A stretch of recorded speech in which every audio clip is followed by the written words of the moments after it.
13 traveled to Uganda to Humble School. And if you couldn't figure it out, we were helping to lay the foundation of the girls' dormitory. And you probably didn't notice it, but we all looked kind of stunned because they kept bringing these huge trucks with huge rocks.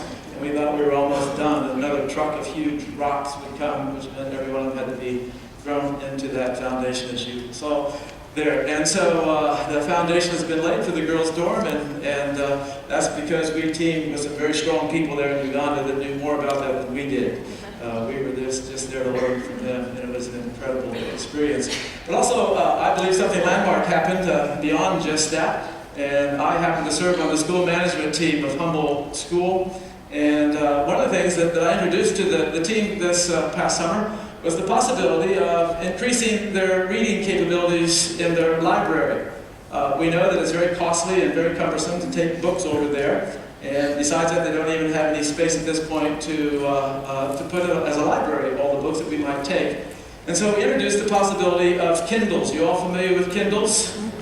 Whether you like them or not, you know, there's kind of I've got to have a book in my hand, I don't want to do the electronic stuff. Here's the beauty of this. Through an organization called worldreader.org, it now is being possible for Kindles to be distributed to schools like Humble around the world. The pilot program happened in Ghana, and the school management team fell in love with this idea to be able to provide Kindles to the students there. And then through a very gracious gift from the Harnish family. Vern Harnish, some of you will know, is connected to our church, although they live now in Barcelona, Spain. Vern gave $10,000 to this, and has made it possible for us to acquire 50 Kindles that will be going with myself and whoever travels with me. Jim's going to go in January to Uganda, and we're going to deliver 50 Kindles with over 200 books on each one of them. And so the kids are going to have this incredible way of reading books from around the world, classic books, African books, any book available. It is going to be now made available to them through this great device known as a Kindle. So, what I thought would be cool for us to do is welcome Vern here with us this morning via Skype. Beautiful Skype. And so, Vern, welcome. Is Vern with us? There he is. Oh, look at there. Yeah. Who's that on your lap? Who is that? Jade, of course, Jade. Well, good morning to you. It's afternoon where you are. But we welcome you here. And Vern, we just want to say thank you. Thank you for your very generous and gracious gift. And let's show our appreciation.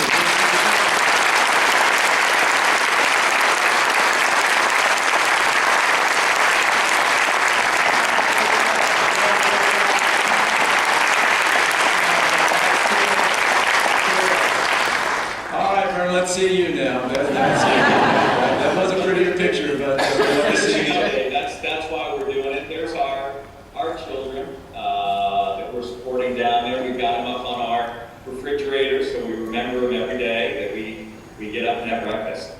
Well, thank you for that. And you want to say more about your passion for these books? It's going to go way beyond the students that you have there. Just speak briefly about that. Well, I mean, one of my favorite phrases has always been, those who don't read barely have an advantage over those who can't. And, you know, it's tough when you want to read and get ahead. We know that knowledge is power, and knowledge is what really fights ignorance.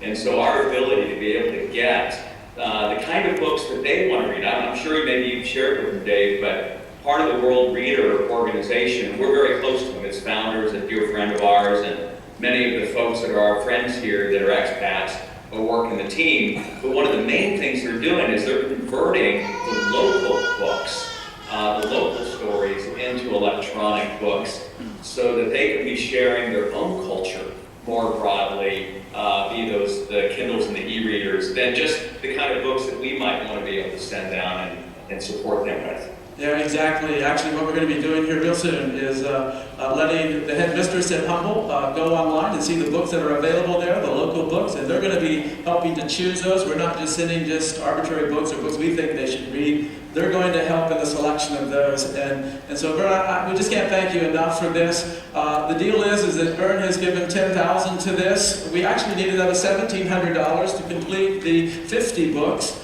10,000 gets us 40. We want to do 50 just because 50 sounds like a lot more than 40, doesn't it? And and even maybe share this with some of the people, the leaders in the community, and just make this thing just explode. And so there we are, Vern. Thank you to you and your family.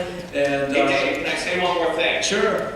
Dave, one of the things that I read a long time ago, it's more important for children to see you read than for you to read to them, for them to catch on. But I think what's neat with this initiative is we're seeing a reverse down there.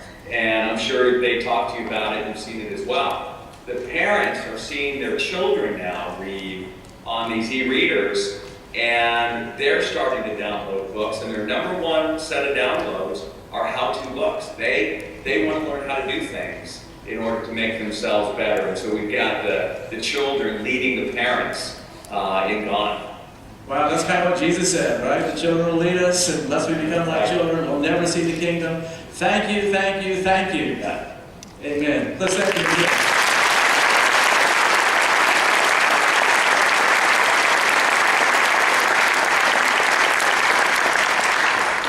Wow, that's an incredible thing that's taking place, and we all share in that. We want to give you just a moment to hear from a couple of people who actually traveled this past summer.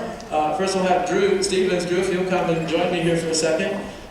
You may remember Drew from a previous trip and him running around here in our church family. You're welcome. Thank you. Yeah. So, your last trip was 2009, is that right? Yeah. A couple years ago. And so, why did you decide to go back? These people are lovely. Well, mainly, people see this trip as a once-in-a-lifetime opportunity, and at first, for me, that's what it was. Over time, my connection just grew stronger, starting when I sent the balls in '06. When I decided to go by myself for the first time, I just was hooked automatically by the experience, the work, and building the relationships with kids. I knew when I came home that I had to go back. Yeah, and you know, we talk about this all the time as being on the trip, that our primary job is to build what? Relationships. Relationships, not ability, not anything else, but to build relationships. And so, can you talk a little bit about that, your relationship? When I first sent the balls in '06, I received a thank you letter back from a boy named Alfred. Then when I went my first time to Uganda, I ran into him at Mount St. Henry's secondary school. So that was an awesome experience that I'll never forget.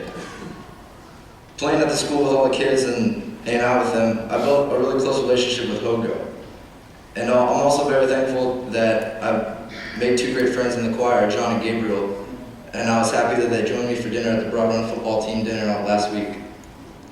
Yeah, relationships, building with the team there, the school, the students, the staff, everybody is very important. But you also had to experience this trip with some relationships on the team itself, and so why don't you tell us about that? Well, both teams I went with were great. We had a lot of fun. It was good to get to know them and work with them.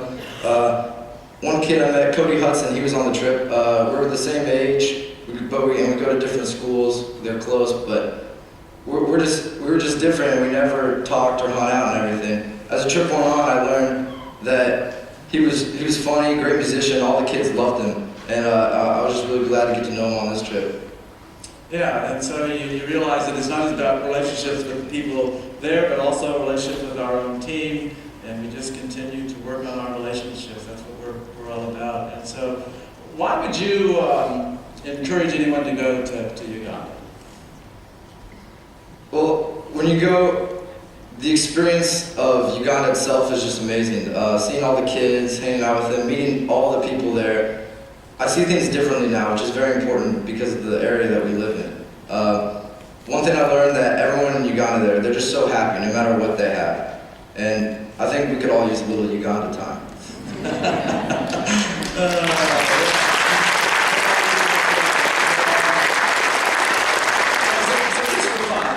This is off script here, so just for fun. You introduced them to this American word that now has become a Ugandan word, and that word is what? Swag. Swag. So now we would drive off in the bus going back to our hotel, swag, and the kids would run after the bus, swag, swag. So that's a new word that started in Uganda. Thank you to Drew, and also, and by the way, you know, I've been there many times, and it is great to have teenagers on the trip. They keep us adults from being too serious. and Drew and Nick and Cody and the teenagers over there just helped us to do that this time. And so, you're going to go back? I'll see you in 2013. 2013, all right. Yeah, thank you, Drew, for this story. That's Thank great. you. Yeah, always great.